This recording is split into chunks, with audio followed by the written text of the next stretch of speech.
자정이 가까워진 시각, 현관문을 열고 들어서는 순간 집 안가득 낯선 냄새가 코를 찔렀습니다. 고기 굽는 냄새와 기름 냄새가 뒤섞여 복도까지 퍼져 있었어요.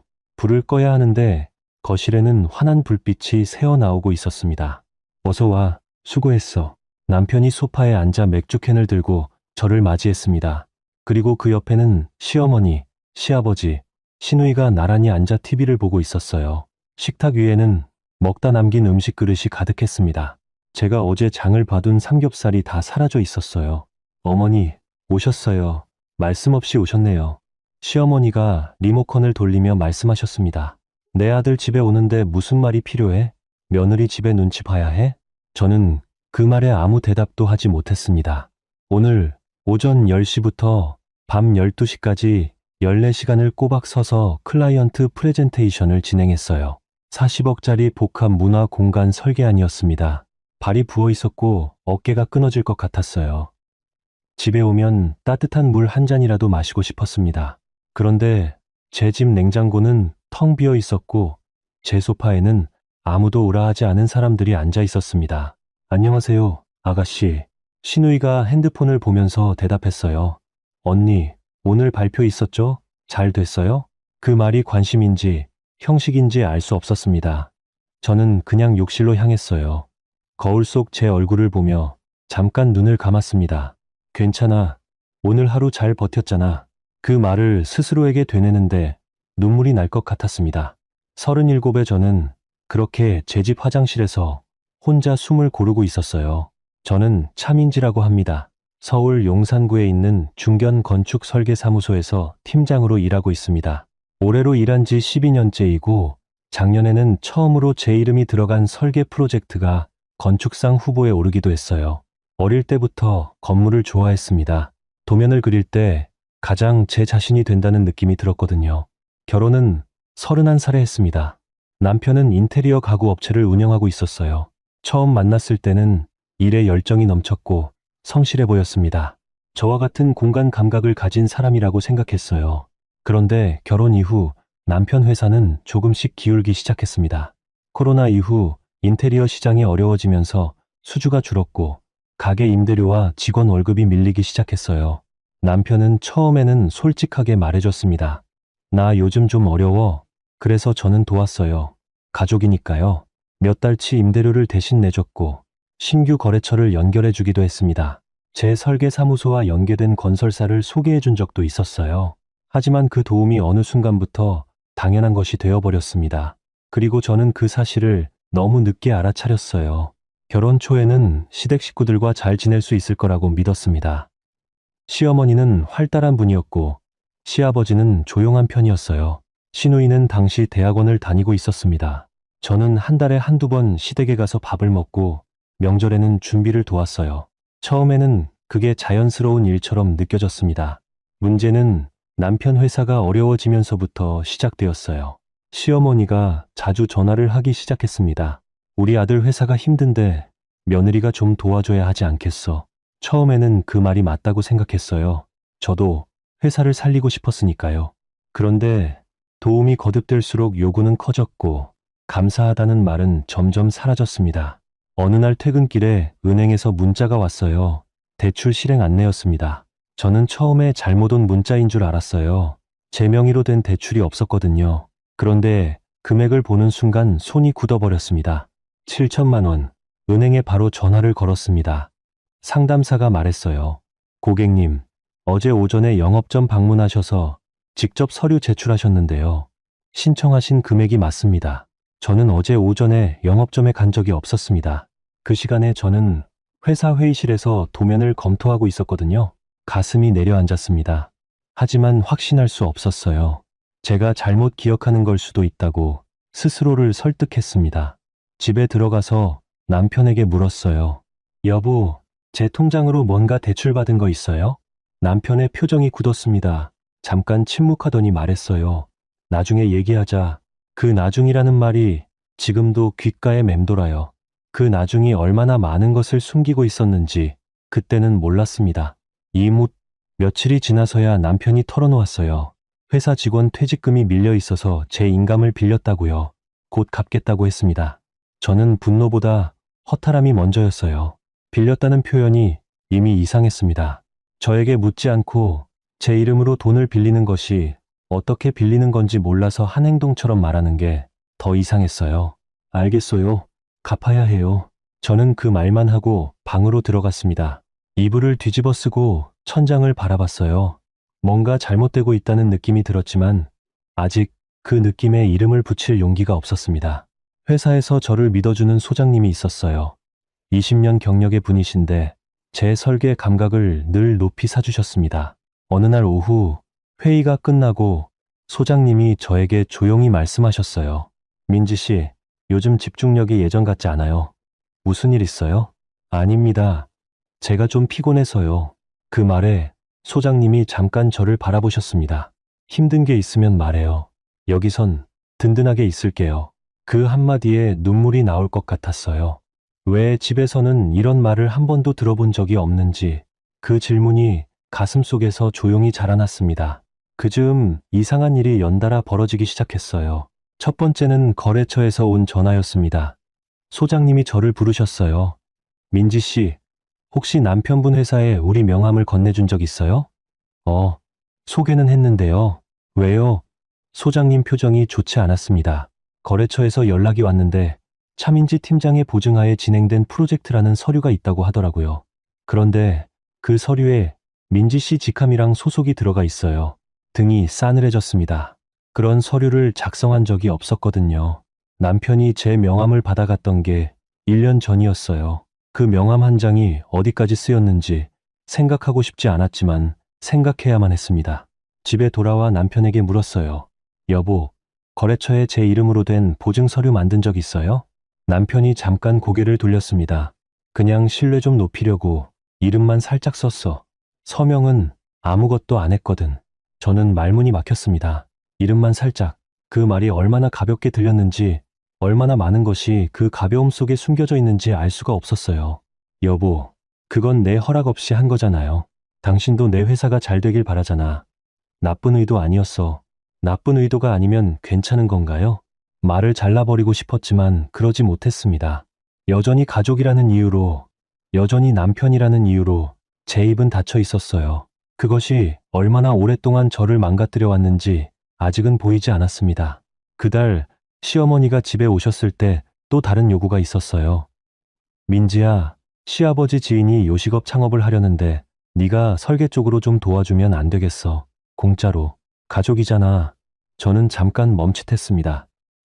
그분은 가족이 아니에요. 시아버지 지인이시잖아요. 그게 그거지. 우리 식구 부탁인데 저는 대답을 못했어요. 못한 게 아니라 하지 못했습니다. 그 차이를 그때는 몰랐어요. 그렇게 또 한 달이 지났습니다. 저는 회사 일과 집안일을 동시에 감당하면서 조금씩 달아가고 있었어요. 몸무게가 빠졌고 밤에 잠이 잘 오지 않았습니다. 소장님은 며칠에 한 번씩 걱정스러운 눈으로 저를 봤고 저는 매번 괜찮다고 했어요. 어느 날 밤 남편이 조심스럽게 말을 꺼냈습니다. 민지야, 아버지 회사 공장 이전하는데 자금이 좀 필요해. 내가 좀 알아봤는데 민지 너 신용 등급이 나보다 높으니까. 저는 숟가락을 내려놨습니다. 무슨 말이에요? 대출이라기보다 연대보증 형식인데 그냥 이름만 올리면 돼. 저는 그 순간 처음으로 명확하게 거절했습니다. 안 돼요. 남편이 놀란 표정을 했어요. 왜? 가족인데, 가족이기 때문에 더 안 돼요. 이름만 올리는 보증 같은 건 없어요. 그게 다 법적 책임이에요. 목소리가 떨렸습니다. 분노인지 두려움인지 구분이 안 됐어요. 하지만 그날 처음으로 저는 안 된다고 말했습니다. 그날 밤 시어머니에게서 전화가 왔어요. 네가 우리 식구 다 죽이려고 그래. 어떻게 그럴 수가 있어. 며느리가 그러면 안 되지. 그동안 우리가 얼마나 잘해줬는데. 전화기 너머 목소리가 높아졌고 저는 그 말들을 한 귀로 듣고 한 귀로 흘려야 했습니다. 그날 이후 집안이 냉랭해졌어요. 남편은 말을 아꼈고 시어머니는 제가 전화를 걸면 받지 않으셨습니다. 저는 그 침묵이 제 잘못인 것처럼 느껴졌어요.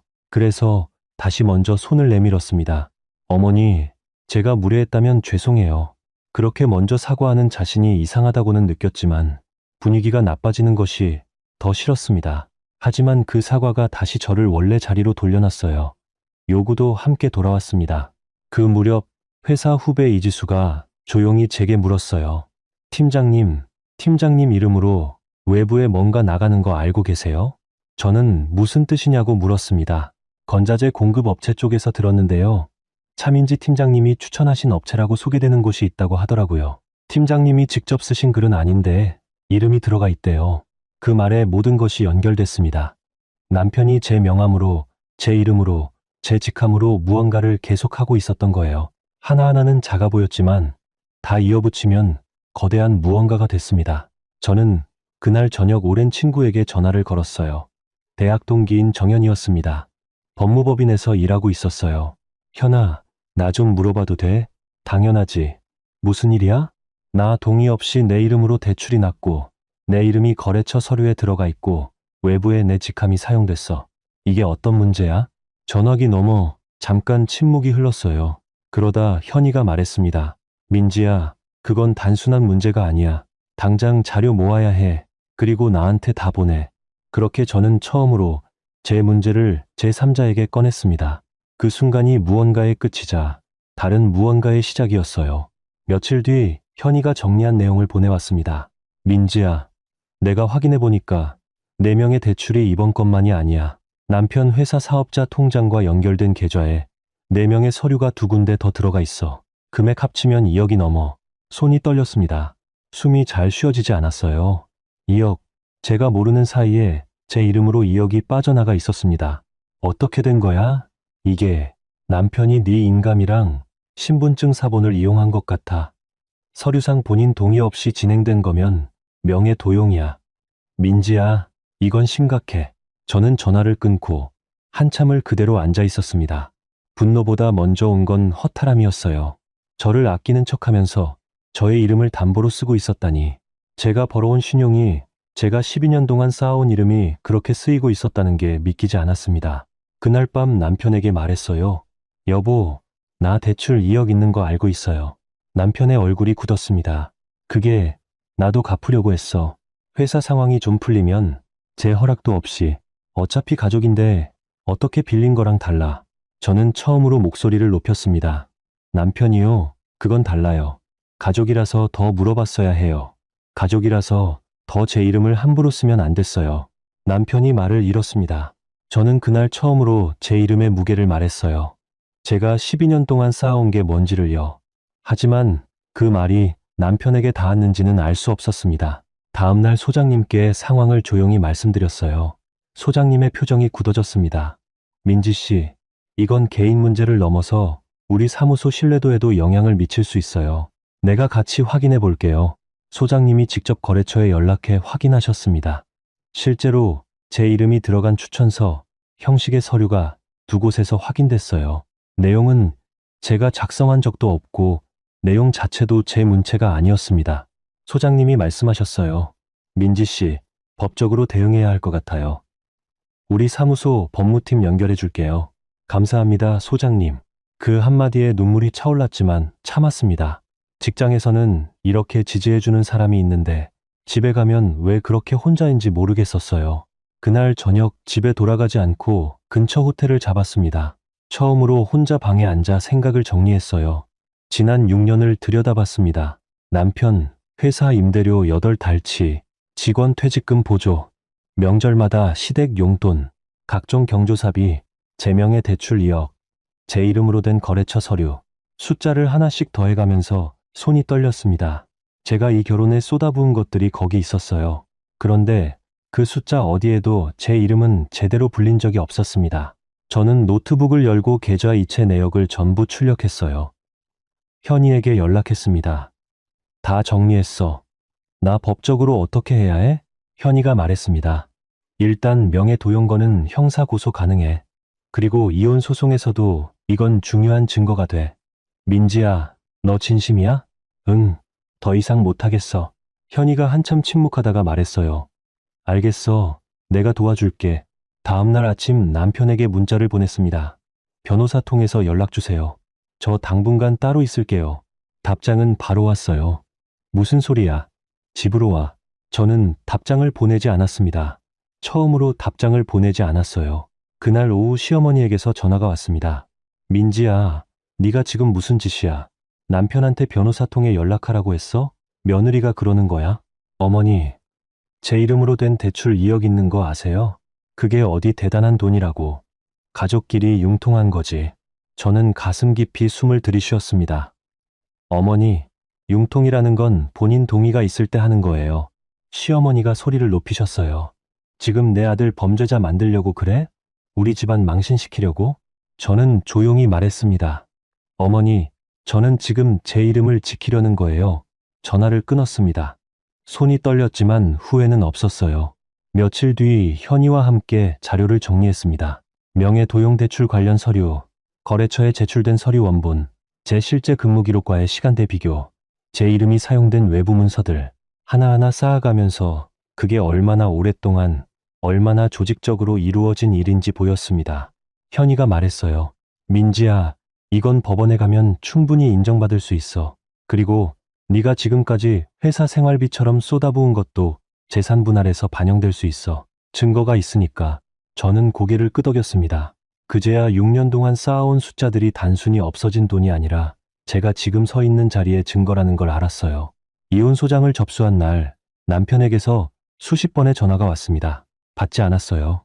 저녁에 신우이에게서 문자가 왔습니다. 언니, 오빠 너무 힘들어해요. 제발 한 번만 만나봐요.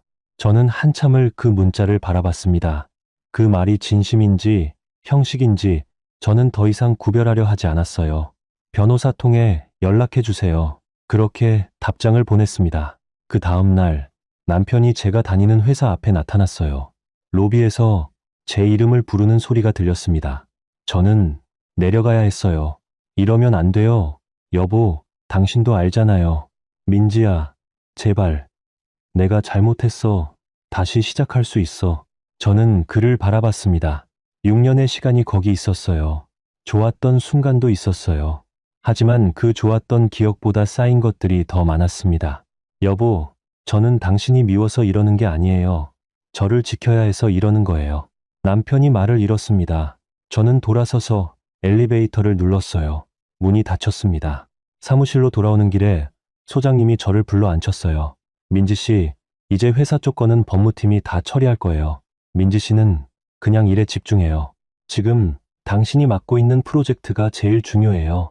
소장님, 패 끼쳐서 죄송해요. 뭔 소리예요? 민지 씨가 이 사무소의 가장 중요한 사람이에요. 그 말에 눈시울이 뜨거워졌습니다. 직장에서는 이렇게 말해주는 사람이 있는데 집에서는 왜 한 번도 그런 말을 들어본 기억이 없는지. 그 질문이 이번에는 슬프지 않았어요. 그냥 답이 보이는 질문이었습니다. 이혼 조정이 시작되었습니다. 조정실에서 처음으로 남편을 마주했어요. 그는 많이 지쳐 보였습니다. 시어머니는 처음에 끼어들려 했지만 현이가 단호하게 막았어요. 이 자리는 당사자들만 해당됩니다. 제3자는 발언 자제해 주십시오. 현이가 자료를 꺼냈습니다. 명예도용대출건 2건, 제 동의 없이 사용된 서류 3건, 지난 6년간 생활지원비로 나간 금액 내역, 그리고 제가 단독 취득한 자산 증명. 조정위원이 서류를 검토했습니다. 현이가 말했어요. 이 결혼에서 경제적 기여의 상당 부분이 의뢰인 쪽에 있었으며 배우자는 의뢰인 동의 없이 의뢰인 명의를 반복적으로 사용했습니다. 이혼 사유와 재산 분할 모두에서 의뢰인의 주장이 인정되어야 합니다. 남편 쪽 변호사가 말했습니다. 결혼 기간 중 생활 자금은 공동 재산으로 볼 수 있습니다. 현이가 즉시 반박했어요. 공동 자금이 되려면 공동 결정이 전제되어야 합니다. 이 경우 일방적으로 사용한 자금이고 당사자 동의 없이 명의가 활용된 것은 공동 재산과는 구분됩니다. 서류가 여기 있습니다. 조정실이 잠시 조용해졌어요. 남편이 고개를 숙였습니다. 조정위원이 말했습니다. 양측의 입장 차이가 크니 본안 재판으로 넘어가는 것이 낫겠습니다. 알겠습니다. 현이와 저는 나란히 조정실을 나섰어요. 복도에서 남편이 저를 불렀습니다. 민지야, 저는 발걸음을 멈췄어요. 돌아보지는 않았습니다. 저 지금 들을 준비가 안 됐어요. 그렇게 앞으로 걸어갔습니다. 본안 재판은 2달 뒤였습니다. 저는 그 2달 동안 회사 일에 집중했어요. 마감이 겹친 프로젝트 2개를 동시에 끌고 나갔고 오래 미뤄뒀던 공모전 출품도 준비했습니다. 일에 매달렸다기보다는 일이 저를 붙잡아줬어요. 도면을 그릴 때만큼은 제 자신이 온전히 느껴졌거든요. 재판 전날 밤 현이가 전화를 걸어왔습니다. 민지야, 내일 잘 될 거야. 증거가 완벽해. 고마워, 현아. 나 혼자였으면 못했을 거야. 무슨 소리야.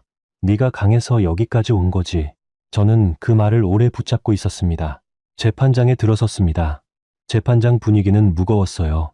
판사님이 서류를 검토하셨고 양측 변호인이 차례로 발언했습니다. 현이는 모든 증거를 순서대로 제시했어요.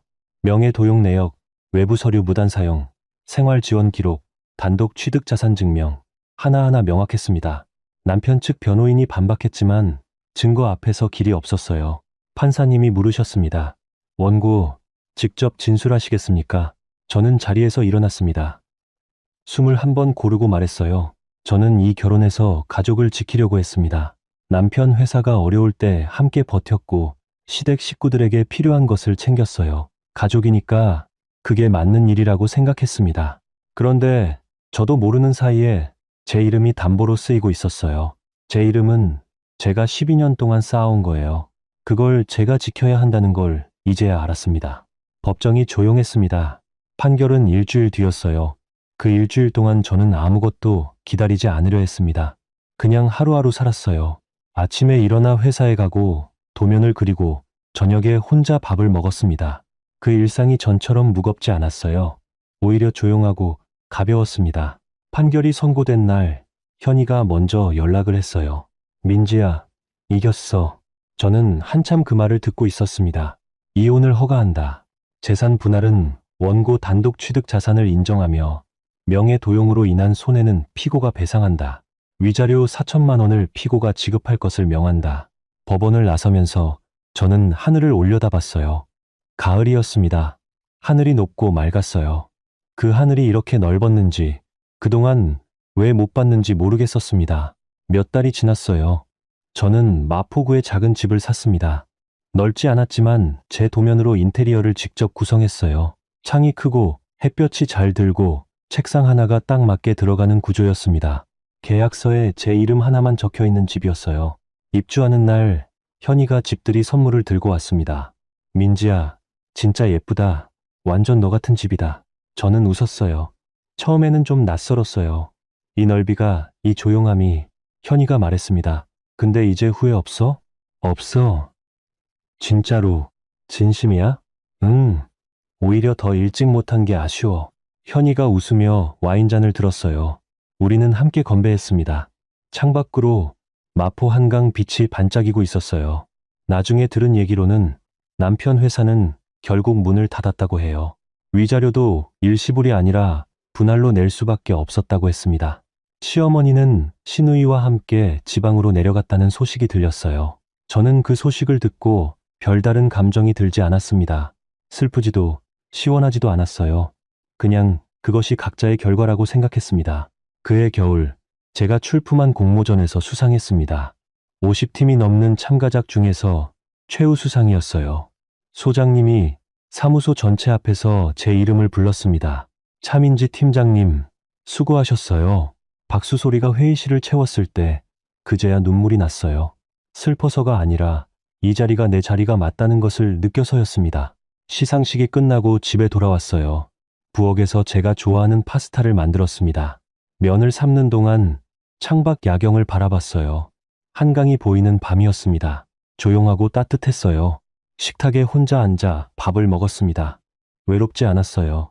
오히려 오래간만에 온전히 제 것인 시간이었습니다. 6년 전이 떠올랐어요. 남편과 처음 만났을 때, 결혼을 결심하던 날, 그때는 행복할 거라고 믿었습니다. 그리고 그 믿음이 틀렸다는 걸 인정하기까지 너무 오래 걸렸어요. 하지만 이제는 알아요. 행복은 누군가가 줄 수 있는 게 아니라 제가 만드는 거라는 것을요. 저는 이제 제 이름을 숨기지 않습니다. 제가 설계한 건물에, 제가 쓴 서류에, 제가 내린 결정에 당당하게 이름을 올려요. 그 이름이 누군가의 담보가 되는 것을 더 이상 허락하지 않습니다. 와인잔을 들었습니다. 건배, 나 자신에게. 혼자 하는 건배가 쓸쓸해 보일 수 있겠지만 전혀 그렇지 않았어요. 오히려 이 조용한 식탁이 이 작은 집이, 이 야경이 모두 제 것이라는 사실이 가슴 가득 찼습니다. 다음 날 아침 회사로 가는 길에 예전에 남편과 살던 아파트 앞을 지나쳤어요. 창문에 불이 켜져 있었습니다. 새 가족이 사는 모양이었어요. 저는 잠깐 차를 세우고 바라봤습니다. 6년이 저기 있었어요. 그런데 이제는 그냥 지나간 시간이었습니다. 무겁지 않았어요. 저는 다시 시동을 걸었습니다. 마포 집으로, 제 집으로 향했어요. 6년 전 누군가의 눈치를 보며 제 연봉을 낮춰 말했던 제가 이제는 제 이름 석자를 제일 큰 목소리로 부릅니다. 6년 전 제 명의로 빠져나가는 돈을 몰랐던 제가 이제는 한 달에 한 번 계좌를 꼼꼼히 확인합니다. 변한 것은 상황이 아니에요. 저 자신이 변했습니다. 가족이라는 이름 아래 참는 것이 미덕이 아니라는 걸 저는 너무 늦게 알았습니다. 하지만 늦었다고 끝이 아니에요. 저는 37에 다시 시작했고 그 시작이 지금까지 해온 어떤 것보다 진짜라고 느낍니다. 창밖으로 서울 아침이 밝아오고 있었습니다. 저는 미소를 지었어요. 이제 제 인생은 진짜 제 것이니까요.